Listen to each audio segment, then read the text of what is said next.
बचाइए महादेव, हमारी रक्षा करिए। बचाइए भोलेनाथ, हमें बचा लीजिए। बचाइए भोलेनाथ, हमारी रक्षा करिए। महादेव, हमें बचा लीजिए। क्या हुआ नागराज वास्ती, क्या विपत पड़ गई तुम पे? नाथ, नारायण के गरुड़ ने हम पर हमला कर दिया है। हमारे नागवंशों को आ जा रहा है, हमें बचाइए। नारायण के गरुड़ ने तुम पे हमला कर दिया है? मैं अभी नारायण से पूछता हूँ।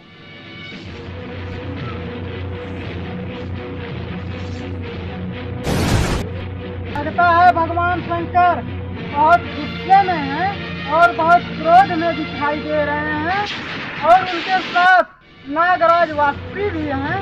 लगता है कुछ गलत हो गया है क्या? इधर भगवान शंकर को देखो, है तो हमारी ही ओर चले आ रहे हैं वासुकी को लेकर। प्रणाम श्री नारायण। प्रणाम प्रभु। आपके गरुड़ पक्षियों ने मेरे नागवंशों पर हमला कर दिया है। इसके लिए हम आपसे माफी मांगते हैं भगवान जी। परंतु तुम मेरे क्रोध को शांत नहीं कर सकते। शांत हो जाइए भोलेनाथ, आपको इतना क्रोध शोभा नहीं देता है। अब प्रभु से युद्ध मत करिए, मैं तो यहाँ पर समझौता करवाने आया था। कृपया करके आप यहाँ से जाइए वासुकी। मेरे क्रोध को तभी शांत कर सकते हो जब हम दोनों के बीच घंघोर युद्ध होगा, परंतु तुम मेरे क्रोध को शांत नहीं कर सकते। तुम्हारे गरुड़ ने हमारे नागवंशों पर इसके पहले भी हमला कर दिया है। हम आपसे क्षमा चाहते हैं भोलेनाथ, आप हमारे गरुड़ को क्षमा कर दीजिए। अब इसके पश्चात हमारे गरुड़ आपके नागवंशों पर हमला नहीं करेंगे। परंतु ये क्रोध तभी शांत होगा जब हम दोनों के बीच घंघोर युद्ध होगा। मैं आपसे युद्ध नहीं कर सकता भोलेनाथ, मैं तो आपका सेवक हूँ। मार से बचो नारायण। आपने मुझे विवश कर दिया है भोलेनाथ युद्ध करने के लिए, तो मैं आपके प्रहार से बचने के लिए मुझे युद्ध करना ही होगा। लो, मैं तुम्हारे प्रहार का उत्तर देता हूँ।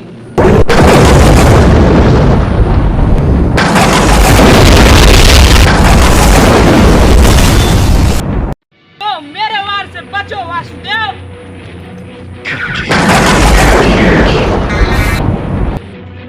क्या कर रहे हैं भोलेनाथ? वासुदेव मेरे ज्येष्ठ हैं, उनको मैं भाई मानती हूँ। भोलेनाथ, अपना क्रोध शांत रखिए। ये क्या कह रही है पार्वती? उसके गरुड़ ने मेरे भक्त वासुकी के ऊपर हमला किया था। ऐसा कदापि भी नहीं हो सकता पार्वती। आज हम दोनों में से कोई एक बचेगा। हो जाइए महादेव, शांत हो जाइए महादेव। ऐसा नहीं हो सकता पार्वती।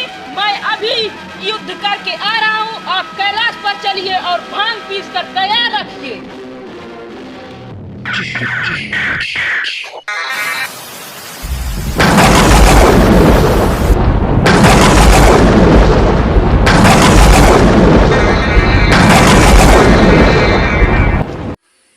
महादेव वासुदेव का युद्ध इसी प्रकार चलता रहा तो पूरे सृष्टि में उथल पुथल मच जाएगा और पूरे लोगों का सर्वनाश हो जाएगा। शांत हो जाए प्रभु भोलेनाथ, शांत हो जाइए प्रभु श्री हरि, शांत हो जाइए। अगर आप दोनों का युद्ध इसी प्रकार चलता रहेगा तो पूरे लोगों में हाहाकार मच जाएगा। पूरे सृष्टि पर कोई जीव जंतु, कोई भी प्राणी नहीं बचेगा।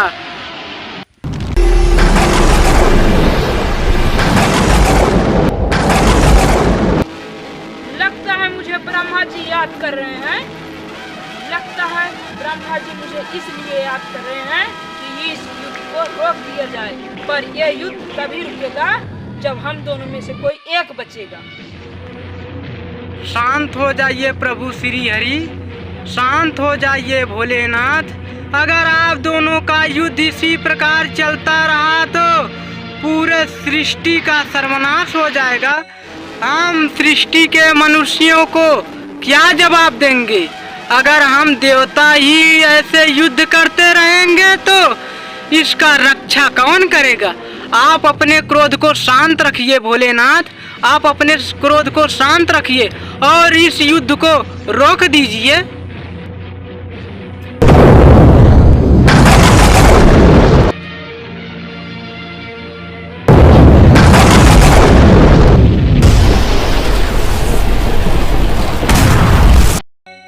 लो वासुदेव, मेरे नेत्र प्रहार से बचो।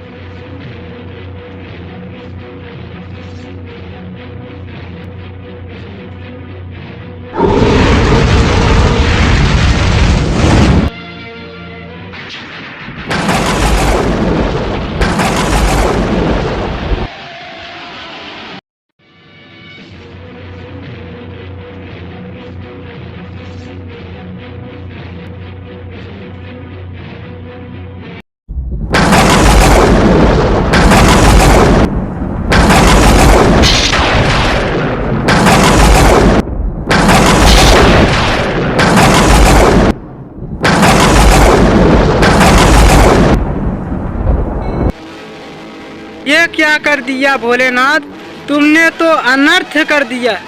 श्री हरि के ऊपर अपना त्रिशूल चलाकर बहुत अनर्थ कर दिया। अगर श्री हरि नहीं रहे तो इस सृष्टि का पालन कौन करेगा, इस सृष्टि का कल्याण कौन करेगा। इस सृष्टि का पालन करता, इस सृष्टि का जगत पिता अगर इस दुनिया में नहीं रहेगा तो यह सृष्टि उथल पुथल हो जाएगी। यहाँ अधर्म और असत्य और दुराचारी की स्थापना हो जाएगी। यहाँ पर दुष्टता बढ़ जाएगी और अधर्म बढ़ जाएगा और असत्य बढ़ जाएगा। से विनती है भोलेनाथ, आप श्री हरि को पीड़ा से मुक्त कर दो और अपना त्रिशूल निकाल लो और उन्हें पीड़ा से मुक्त कर दो। कैसी आपकी आज्ञा ब्रह्मदेव, मैं श्री हरि को अभी पीड़ा से मुक्त कर देता हूँ।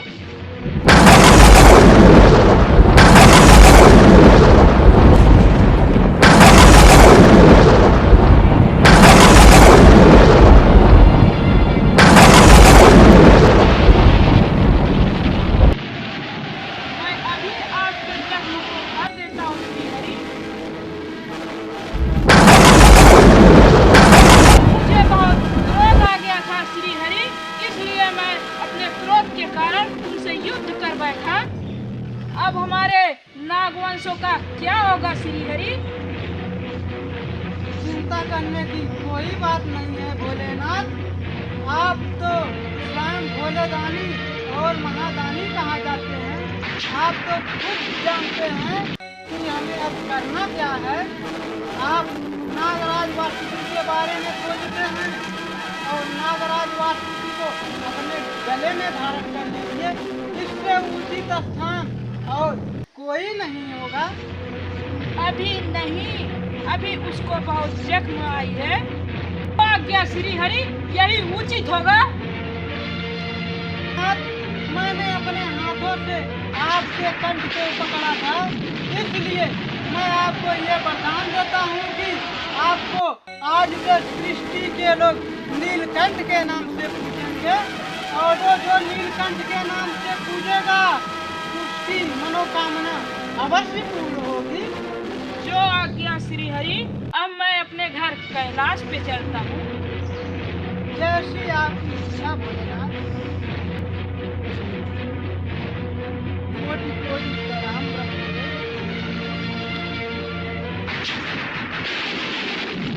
ब्रह्मदेव, अगर आपने उचित समय पर नहीं आया होता तो ये पूरे सृष्टि का सर्वनाश हो जाता।